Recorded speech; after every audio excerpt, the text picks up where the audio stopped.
Hello, everyone. Welcome back to Talking Reds, and it is Champions League night. The big boys are in town, Real Madrid, and they are coming to Anfield. And wow, have we got I'd say a grudge match against these. We have got a grudge match against these. I know we'll go into this game top of the Champions League, 12 points from 12, 4 wins out of 4, and it's not a major win if we need this game, but it is a grudge match, and we do want revenge no matter what. Cam, are you sick of playing Real Madrid yet?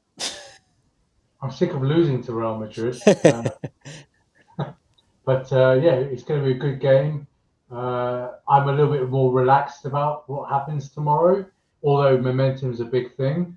I'd rather deal with City on Sunday. So if you gave me a choice, but yeah, I'm really excited about the game. That's the thing. It's actually a weird game right now because we're looking at the Champions League thinking we sort of can afford a draw or a loss here. Really, in the bigger scheme of things, it's not major. Because it's Real Madrid, we're like, yeah, we really want to win this because it's Real Madrid. We need to turn our voodoo against Real Madrid around, and they've beaten us in so many important matches from the finals to other games as well, and it's time to really put this straight. But in the bigger scheme of things, it makes no difference. Our bigger game is probably Sunday in terms of the season and the way the season's going. However, it is Real Madrid, and they are coming to town, and Bellingham's coming to town. Trent's best friend is coming to town. We've got to put a show on here. We've got to make a statement here. And no bigger statement than beating Real Madrid at Anfield tomorrow. Tonight, it will be tonight. It's tomorrow night because we're recording the day before, but it's tonight. And going 15 points out of 15 points in the Champions League and pretty much through. We'll be pretty much through, possibly even top of the league with the games we've got left. How big of a statement would this be if we did beat Real Madrid tomorrow? Tonight, sorry. Well, it'll be a massive statement. It will reinforce that we are the form team in Europe. And beyond that, if we beat them and continue winning in the Champions League, I read somewhere that first can't play second in the knockout draws. They go into two separate All the way to the end of the year, yeah. all the end. So like it gives us a favourable draw. All the second legs are at home. So there's a lot riding on it. Big statement, but like half of me is saying, or part of me is saying, just rest everybody and just be ready for City. Imagine if we did But against Real Madrid. Imagine if we did that against Real Madrid. Imagine. and one, That'd be massive. That'd be massive. I think, mate, just dropping everyone or resting so many players against Real Madrid would have Real Madrid fans and Real Madrid, especially Spanish media, would be in. It wouldn't know what to do with itself. Honestly, I don't think it would do it to itself. But it's a big one for us. Obviously, 12 points from 12, 4 wins out of 4, and a win pretty much guarantees us going through, I think, and possibly in top spot. However, it's even bigger for Real Madrid. These guys are in 20th right now. They are currently, I think it's top 24 that go through it, I want to say. Am I right? I'm not absolutely certain about that, but I think they do go through. They do go through at 20th, but they obviously they won't get the home advantage in the knockout stages. And they've been beaten twice already in this competition. Once against AC Milan at home, who we've already come across and beaten at the San Siro. How more important is this game for them than it is us right now? yeah, they want to finish. They should want to finish as higher up in the league as possible because it gives them more favourable matches, and also there's a confidence thing as well. But saying that, in Real Madrid sort of defense, they do come alive in the knockouts. Like every year, they just the music hits in the knockouts, and they're good to go. But they don't want to make their life harder than what it is. So I would say it's more important for them than it is for us. Just purely from where we are in the table. But what a statement it would be if we won. Um, and That'd be hopefully it will huge. Yeah. show Trent what he'd be missing if he went. It would be nice for Trent to see that, and I still think if I'm so honest, I still think he's going to 100 anyway, regardless of what tonight's result is. However, in terms of this season alone, if we beat Real Madrid, we're putting them into real danger of not even going through here. Um, having lost a little and AC Milan already, obviously they're on 6 points right now. I still think they go through regardless of tonight's result. However, Yeah. but if we could just knock their confidence a little bit more, they're second in the league behind Barcelona. I think they've got a go in hand with. I think they're 4 points behind Barcelona. But right now their confidence isn't great. They've had a couple of good They've got wins in the injuries league. as well. Yeah, Vinicius is out. Obviously tomorrow in tonight's game, Vinicius is out, which is a massive one because Mbappe will probably end up going on the left and who plays up front then for them. It is a game for them that they need to not lose. If just in terms of confidence, I think just in terms of confidence, just in terms of mind games and going forward into the competition. Because if we beat them Anfield tonight, then if we meet them again sometime down the line, then they've already got that mind beating them over. We've already beaten them mentally Yeah. for the previous game. And going forward into the knockout stages, we could even play them quite early on if we're thinking about it, because you just said there, the second in the league, we avoid them until the final. But right now, the second league is like your likes of Brest, the likes of Borussia Dortmund, teams that don't expect to be there. That might Dortmund change. got to the final last season. Oh, I was like, yeah, but they're not expected to be second Yeah. right now. If you know what I'm saying, Sure. they are expected to go through, and especially you could possibly in top 8, but not expected to be second, and the ones that could reach the final again with us. But in terms of avoiding the next round, it could be an important game for us now to beat them, Yeah. to sort of knock their confidence to going out, possibly going out. That'd be crazy if they went out there. No, I think you'd have to finish in like the bottom four, but and then it goes to like playoffs or something. So I think Real Madrid will get through either way. But I think you're right on the confidence thing. If we can show that we can beat them, then I think that goes a long way for our own confidence. Because make no mistake about it, no matter how good everybody is in Europe, whether it's Man City in previous years, Liverpool, Real Madrid always have a chance of winning this trophy, and they've proven it. So if you can beat them, I think you can beat anybody in Europe. So yeah, it's gonna be a great game, and obviously I hope we win. And with their With injuries, yeah, we should do. I think. with Mr. Ballon d'Or, Vinicius, as Rio Ferdinand would say, Ballon d'Or, Ballon d'Or, Ballon d'Or. With him out, who is your obviously Mbappe's probably an obvious one in it here. Who's your major fit? But who else are you looking at past Mbappe? I really like Valverde. I think he's a really good player. Not spectacular, but does everything like 7, 8 out of 10. Very, very effective player. The other one is obviously Rodrigo, who always comes up with really Goal from important somewhere. goals. He always comes up with goals from somewhere, doesn't he? Yeah. And yeah, And then you've got Bellingham, who will who was have he? Who was he? Judas Never Bellingham, heard of him. Never heard of him. who are always like he's a goal threat from midfield.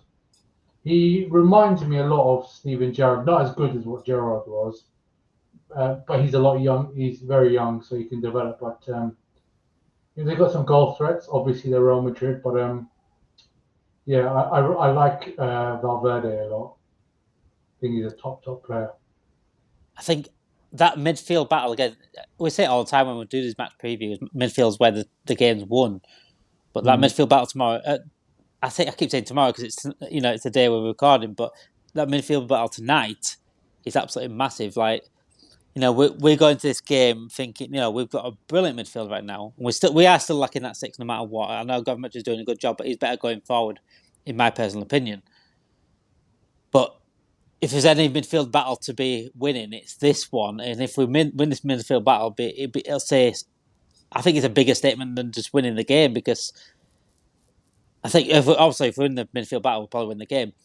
But 100%. they've got the greatest midfield in the world right now in terms of, especially fitness wise. Obviously, Man City will have Rodri, Bernardo, De Bruyne is probably up there in terms of joining them.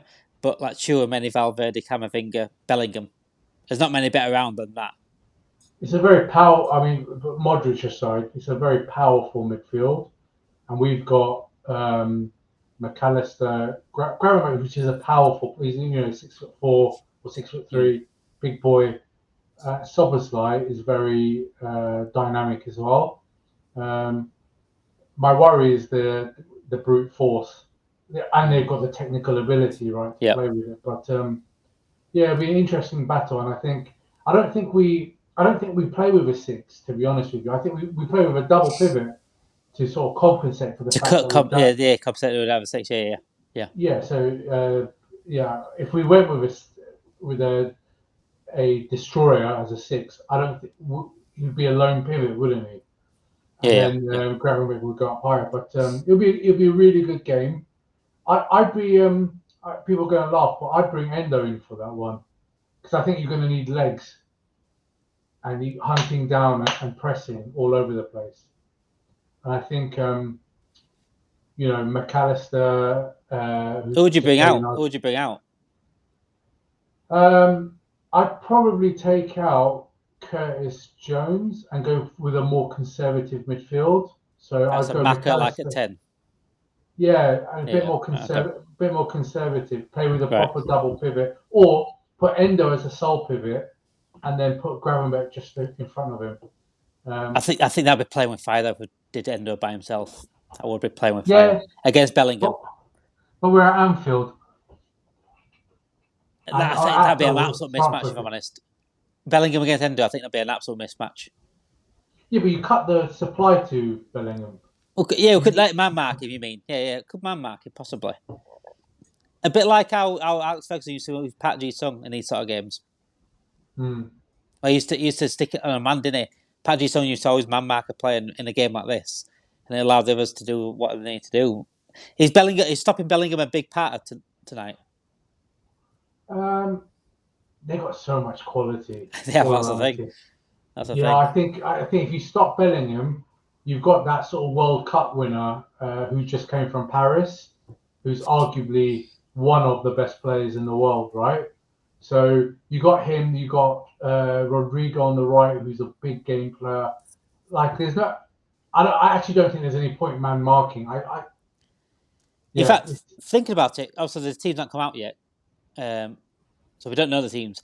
I think he'll play Bellingham up front, and I think he'll go midfield Tchouaméni, Camavinga, and Valverde. Who do you think? What do you think our team's going to be? Alisson is coming in. I think it's going to be. Unfortunately for Curtis Jones, I don't think Curtis Jones is going to play in it because I think he'll think it's a physical battle in midfield. Like you've already said, it's going to be a physical battle. So I think Soboslai suits that more in terms of physicality. And Curtis Jones maybe come on later on if you need a game changer. So I do think it will be McAllister, Grav, and Soboslai. And I think Diaz is going to go back in to the Gakpo. I don't think Gakpo was amazing on Sunday. I think he wasn't. It's cutting inside too much, and me and William said this. Is becoming a little bit. Was it me and William that said this? It's becoming a little bit more predictable with what he's doing, but it's still absolutely class. But I think Diaz will play because of unpredictability, and they haven't got Carvajal at the moment either. So I think having Diaz right back for them right now. I actually don't. I ain't looked who's been playing for them right back. If I'm honest, but no, Carvajal's injured at the moment. So I would be, it's not Trent, not yet anyway. But yeah, I would be looking at Diaz tomorrow and exposing that right back area. Would you go with a front three of Gakpo, Diaz, and Salah?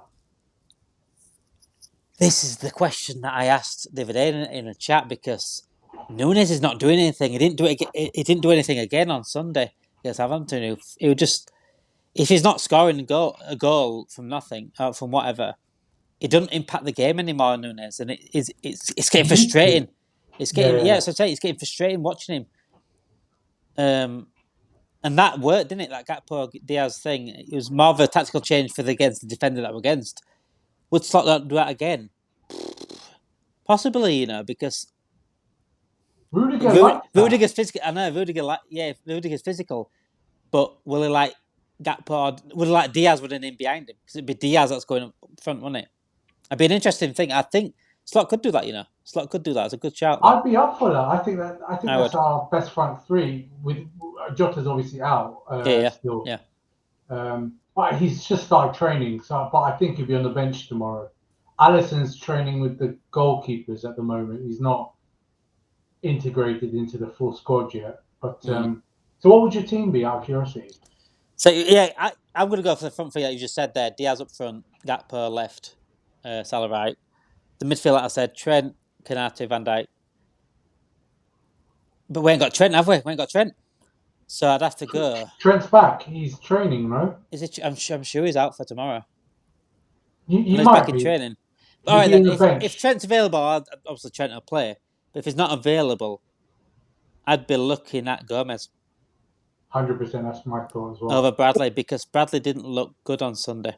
He looked really shaken. But, This is against Mbappe. We've got to have someone that can at least match him for pace a little bit.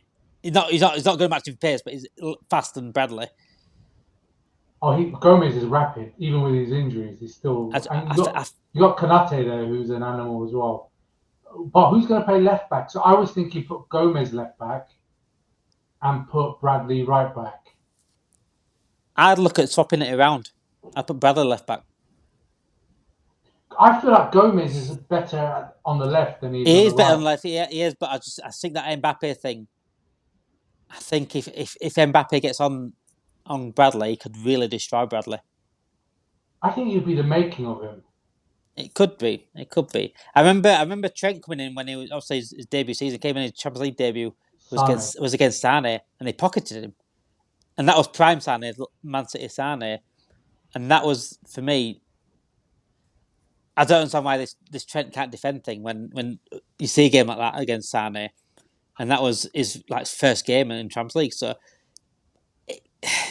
it could destroy Bradley. I could make Bradley. He just said, "Are you willing to give that risk tomorrow?" It's a game that we can't give that risk, isn't it? I was just going to say that we should never think like this, but it's sort of like it's not a free hit, but it is in a way. Yeah. We're top of the league, At the end of the day, we should experiment if we can get away with it. And listen, Bradley, if Trent Alexander-Arnold goes, I'm not sure we'll bring in No, it's going to be Bradley, isn't it? So you might as well get used to it now. You might as well put him in there and see how he does. And then he's a good player, but yes, he's not the fastest player in the world. But Tsimikas is injured now, right? For a couple weeks, I think. I dropped Robertson because I think he needs a rest. He needs dropping, and it's hard. This Robbo downfall is hard to watch because we said we needed a left back in summer, and he shouldn't be the guy that's. I think we'd get one. But to be honest with you, everybody gets old, right? He's played for us for 5-6 years and been the best left back in Europe for maybe 2, 3, 4 years of that, and he's been flogged and in a system which is so energetic. Like Fabinho as well, flogged. Look at the Man City players. Yeah. They've all been flogged. You can see Silva's only 30, but his legs seem to have gone. Kevin De Bruyne's 32, I think, or 33. His legs are gone. They're all flogged. It's high energy football. Maybe, And that's why depth is so important. I like Costas, by the way, but Costas to me will always be a backup. Yeah, it's too up and down. It's too up and down with his form. But is that because he's getting inconsistent games? He'll play absolutely class one game, and the next game is absolutely dire. It's complete opposite end. I really like that Wolves left back. Norrie, yeah. He's definitely number one. There's Norrie, and then there's Kirkies as well, isn't there? Or the left back from Bournemouth. He's very good. Yeah. Someone said to me Robinson from Fulham. Yeah, Anthony Robinson. I like Robinson. I feel I'm not his biggest fan, so one of those two would be good, and I really like Norrie. But either one would do now. You just take anyone. That's how bad Robbo's been. No offense, he has been bad. But he's making mistakes that he shouldn't. But that player from Southampton who roasted him, he looks a tasty player. A couple of Southampton players look good. I like that. Is it a Padder? I can't think his name. Ariba. Is it Ariba? Southampton. I'm trying to think of his name now. He's a good little player. They're good. And to be honest with you, it's been like a few years since we went shopping at our local. So feeder club, yeah. I It is. think It that is. should go down with all the Yeah. Southampton fan base. But yeah, there's a few options in the summer, and I think we bring somebody in. What's your score prediction tonight then? What's your score prediction? I'm gonna go Liverpool 3, Real Madrid 1.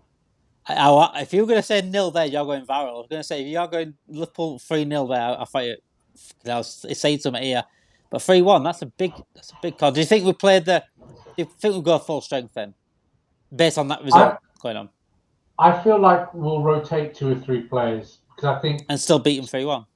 Slot will want. Don't forget Real Madrid also lost through injury 3 or 4 players. So I think Slot will, in my opinion, want to maintain the momentum, and he will have, Gomez will come in. I think he'll swap out the midfield. I think one person will come out, and maybe up front. I think if it was me, Nunes would come out and he'll go on in the last 20 minutes where his legs and energy would be useful.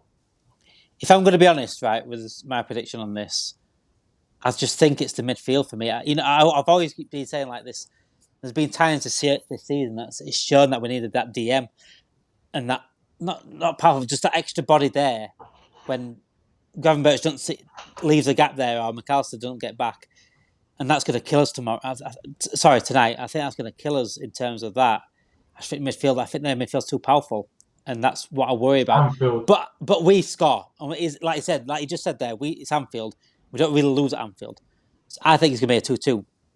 I think it's going to be an exciting game. There's goals all over this. I think there's more chance of your score prediction coming than mine. But I still feel like with Anfield, I know we lost 5-2 a couple of years ago when we were 2-0 up, but I felt like that was a freak result.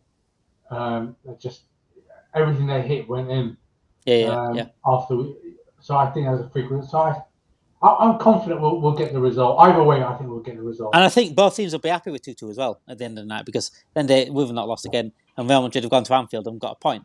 So I think 2-2 seems like the scoreline for me because teams will be happy with it, managers will be happy with it by that day, and it's got goals all over this tomorrow. I think it's got goals all over this because we've given up too many chances. We give up a lot of chances against Southampton, and that's Southampton. Real Madrid haven't been defending well at all. They've been conceding for fun. I mean, they beat Dortmund 5-2 in this competition. 5-2. They conceded 3 against AC Milan. We'll adjust ourselves. Listen, the way we step against Southampton won't be the same way we obviously step against Real Madrid.